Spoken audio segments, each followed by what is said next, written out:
డబ్బు కట్టిన వాళ్ళకి న్యాయం చేయాలని ఒకవైపు, భార్యగా భర్తను కాపాడుకోవాలన్నది ఇంకొక వైపు, కుటుంబ పరిస్థితులు చక్కదిద్దుకోవాలని ఆరాటం ఇంకొక వైపు మిమ్మల్ని రెస్ట్ తీసుకోకుండా చేస్తున్నాయి.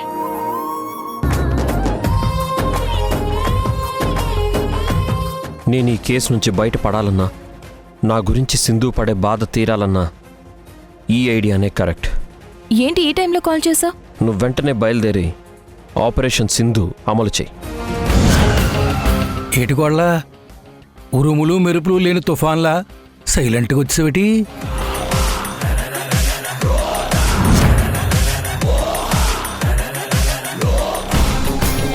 సింధు, నేను చెప్పిన పని కంప్లీట్ అయిందా? Operation Sindhu successful Yash.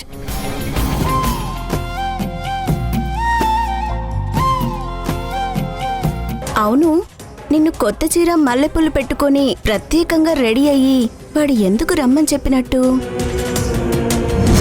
సరేనమ్మా, విషయం అర్థమైంది. బెయిలిస్తాను.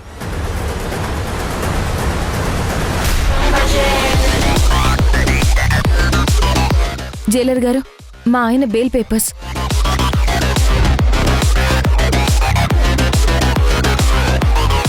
మూర్తి, ఫార్మాలిటీస్ అన్ని కంప్లీట్ చేసి యష్ని రిలీజ్ చేయండి.